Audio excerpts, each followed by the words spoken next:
पाकिस्तान और बांग्लादेश को पूरी तरह से कट्टरपंथी बर्बाद कर देंगे,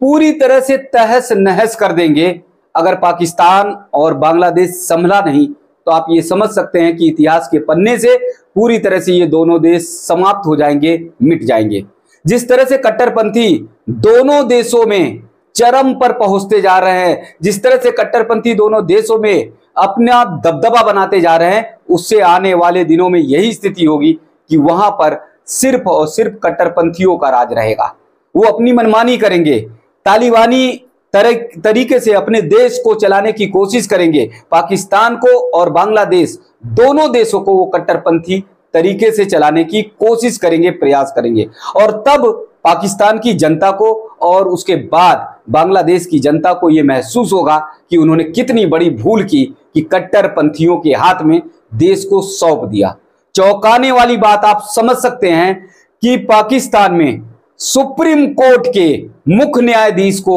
माफी मांगनी पड़ रही है, माफी मांगनी पड़ रही है।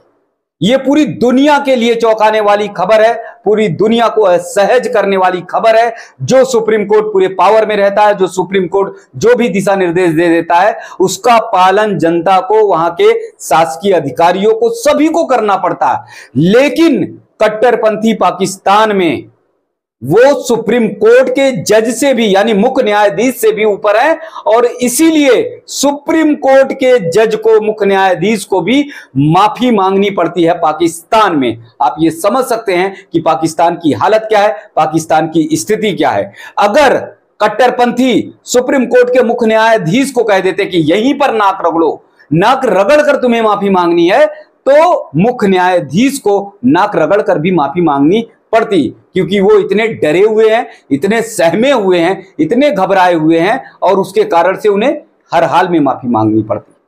आखिर सुप्रीम कोर्ट के मुख्य न्यायाधीश को माफी क्यों मांगनी पड़ी, उस मामले को जरा जान लेते हैं। पाकिस्तान में इस निंदा के मामले में एक व्यक्ति को रिहा कर दिया गया, छोड़ दिया गया, और उसे कहा गया कि उसे अपनी पूजा पद्धति करने की छूट है, वो अपने अनुसार कर सकता है। इसको लेकर पाकिस्तान के सारे कट्टरपंथी वो आग बबूला हो गए, वो गुस्से से तमतमा गए, वो गुस्से में आकर सुप्रीम कोर्ट की ओर दौड़ लगा दिए और फैज ईसा को मौत के घाट उतारने के लिए वो सुप्रीम कोर्ट के परिसर में घुस गए। चारों तरफ से भीड़, चारों तरफ से बलवाई एकदम से उग्र होते हुए सुप्रीम कोर्ट के परिसर की दीवारों को फांदते हुए, कूदते हुए, हाथों में लाठी और डंडे लिए हुए, एकदम कबायलियों की तरह, जैसे कबायली आक्रमण करते हैं, जैसे झुग्गी और झोपड़ी में रहने वाले लोग आक्रमण करते हैं, उसी तरह से वो आक्रमण करने के लिए सुप्रीम कोर्ट की ओर बढ़े। और उनकी कोशिश यही थी कि फैज ईसा किसी भी तरह से, यानी मुख्य न्यायाधीश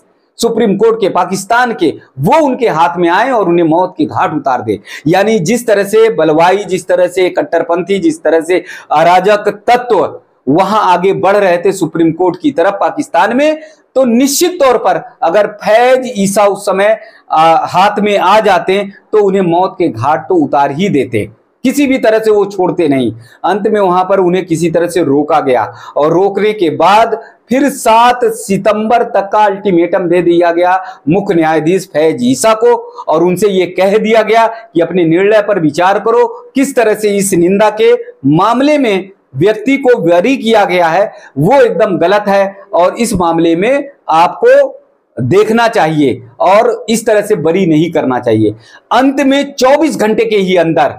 फैज ईसा, मुख्य न्यायाधीश और तमाम और जज इतने डर गए, घबरा गए, कट्टरपंथियों से थर-थर कांपने लगे, हालत खराब हो गई, और उन्होंने मिलकर फिर माफी मांगी। मुख्य न्यायाधीश ने माफी मांगी, और मुख्य न्यायाधीश ने कहा कि जिस मामले पर उन्होंने सुनवाई दी, जिस मामले पर उन्होंने निर्णय दिया, हो सकता है कि कई सारे उन्हें पन्ने थे, उस पन्ने को उन्होंने विस्तृत तरीके से, पूरी तरीके से पढ़ा नहीं, और इसलिए कुछ गलती उनसे हो गई है। और इसलिए उन्होंने ये कहा, कट्टरपंथियों से कहा कि वो दोबारा इसे पढ़ेंगे, दोबारा इसे देखेंगे, और साथ ही साथ उन्होंने ये भी कहा कि इस मामले को कट्टरपंथियों से, यानी मौलवी और मौलाना जो धमकी दे रहे थे, जो चेतावनी दे रहे थे, जो 7 सितंबर का अल्टीमेटम सुप्रीम कोर्ट के मुख्य न्यायाधीश को दे चुके थे, उनसे उनको वो दिखाएंगे, और दिखाने के बाद अगर वो एकदम पूरी तरह से सहमत हो जाएंगे तब सुप्रीम कोर्ट निर्णय देगा और उसके बाद जो है आगे की कार्रवाई तय होगी। यानी जो सुप्रीम कोर्ट के मुख्य न्यायाधीश फैज ईसा ने निर्णय दे दिया है, वो निर्णय अब पूरी तरह से बर्खास्त होगा, यानी वो निर्णय अब पूरी तरह से मान्य नहीं होगा। अर्थात उस व्यक्ति को जिसको उन्होंने बरी किया था, उस व्यक्ति को सजा होनी ही होनी है। उसे हो सकता है कि अहमदिया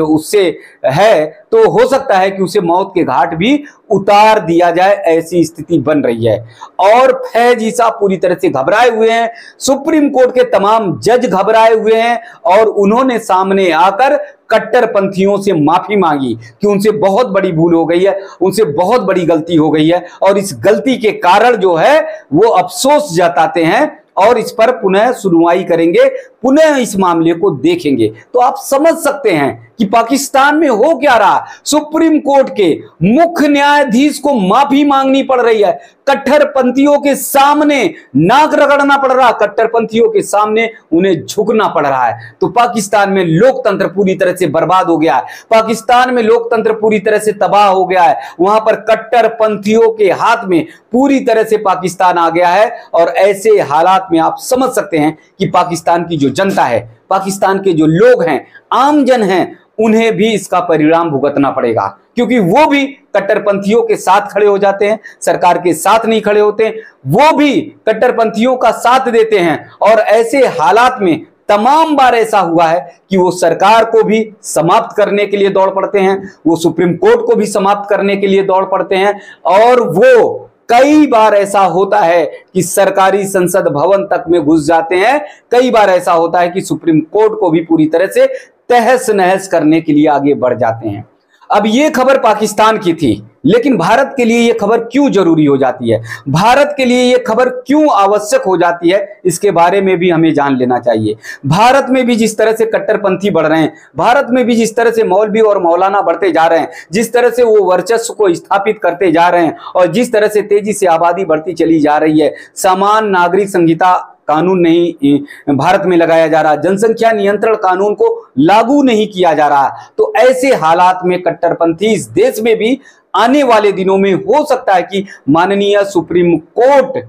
के परिसर तक पहुंच जाएं और माननीय सुप्रीम कोर्ट के माननीय मुख्य न्यायाधीश के परिसर तक भी घुस जाएं और कुछ भी करने के लिए वो आमादा हो जाए, कुछ भी कर सकते हैं, क्योंकि भारत में ऐसा हो चुका है। ऐसी बात है नहीं कि भारत में इस तरह की स्थिति ना हुई हो, भले ही माननीय सुप्रीम कोर्ट तक ना पहुंचे हो, लेकिन भारत में माननीय हाई कोर्ट के तमाम ऐसे जज डर और भय के कारण, कट्टरपंथियों के डर और भय के कारण, अतीक और मुख्तार अंसारी के डर और भय के कारण उन्होंने लिखित में दे दिया कि उनकी सुनवाई को, उनके मामले की सुनवाई को वो करेंगे नहीं। यानी वो भी कट्टरपंथियों से डर गए, वो भी माफिया से डर गए, वो भी अतीक और मुख्तार के आतंक से इतने ज्यादा भयभीत हो गए कि उनको भी एक बार लिख कर देना पड़ा था, उनको भी साफ तौर पर कहना पड़ा था कि अतीक अहमद के और मुख्तार अंसारी जैसे माफिया के वो मुकदमे की सुनवाई नहीं करेंगे। तो पाकिस्तान में ऐसा हुआ है, ये बहुत बड़ी बात नहीं, भारत में भी ऐसा हुआ है। भारत में इस तरह की स्थिति उत्पन्न हुई है और आने वाले दिनों में हो सकता है कि अभी ये हाई कोर्ट तक के मामले पहुंचे हैं, हो सकता है कि माननीय सुप्रीम कोर्ट तक ये मामले पहुंच जाएं और कट्टरपंथी अगर भारत में बढ़ते हैं, उनका वर्चस्व बढ़ता है, उनकी ताकत बढ़ती है, तो वो माननीय सुप्रीम कोर्ट तक पहुंच सकते हैं, किसी भी गलत तरीके के दबाव डाल सकते हैं, जो भी उनके मनमाफिक नहीं हो सकता, जो भी उनके अनुसार नहीं होता, उसको लेकर वो दौड़ लगा सकते हैं और बलवाइयों की तरह, दंगों की तरह, दंगाइयों की तरह और एक भीड़ तंत्र की तरह वो आगे बढ़ते हुए माननीय सुप्रीम कोर्ट को भी चुनौती दे सकते हैं, परिसर में पहुंचकर कुछ भी कर सकते हैं। क्योंकि आज भी भारत में जहां पर हिंदू बहुसंख्यक है, उत्तर प्रदेश में जहां पर योगी आदित्यनाथ जी जैसे मुख्यमंत्री का कार्यकाल है, यानी योगी आदित्यनाथ जी जैसे मुख्यमंत्री यहां आज भी हैं, उसके बावजूद हिंदू तमाम जिलों में, चाहे बिजनौर में हो चाहे तमाम और जिलों में,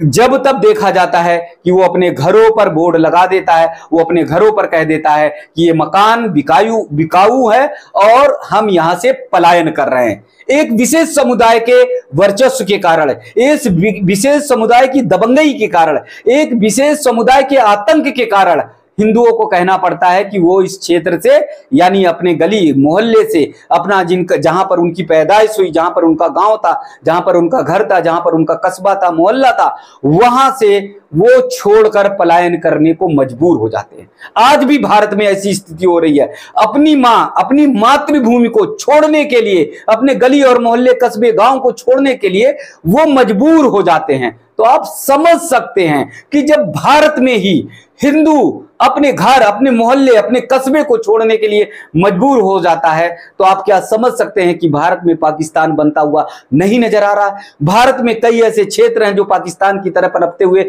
नहीं नजर आ रहे हैं। ऐसे समय पे जब हिंदू गली और मोहल्ले को छोड़कर जाते हैं, अपने घर और मकान को छोड़कर जाते हैं, दबंगों के, विशेष समुदाय के लोगों के दबंगई से, उनके आतंक से, तब कोई भी मुल्ला और मौलाना नहीं आता और वो भाईचारे का संदेश नहीं देता कि हिंदू और मुस्लिम भाई भाई हैं, आप इस गली और मोहल्ले को छोड़कर मत जाओ, आपके साथ हम रहेंगे, आपके साथ मिलकर रहेंगे और आपके साथ मिलकर ही इसी मोहल्ले में, इसी स्थान पर रहकर हम जीवन यापन करेंगे। आपको किसी भी तरह से नहीं जाना। कोई भी मुल्ला, कोई भी मौलवी, कोई भी मौलाना बोलता हुआ नजर नहीं आता और वो ये नहीं कहता कि नहीं, ये देश भाईचारे का है, ये देश गंगा और जमुनी तहजीब का है, जिसका आप बार बार उदाहरण देते हैं, जिसको आप बार बार कहते हैं, लेकिन उसके बाद भी आप उस उदाहरण को प्रस्तुत करते हुए नजर नहीं आते हैं। तो सुप्रीम कोर्ट के मुख्य न्यायाधीश को पाकिस्तान में नाक रगड़कर माफी मांगनी पड़ रही है। आने वाले दिनों में अगर कट्टरपंथी चरम पर पहुंच गए, अगर आने वाले दिनों में कट्टरपंथियों का राज इस देश में हुआ, तो हो सकता है कि भारत के भी माननीय मुख्य न्यायाधीश को माफी मांगनी पड़े। हो सकता है कि भारत के मुख्य न्यायाधीश को भी हाथ जोड़कर यह कहना पड़े कि हम अपने फैसले को बदल रहे हैं। इसलिए सतर्क हो जाना चाहिए, सावधान हो जाना चाहिए।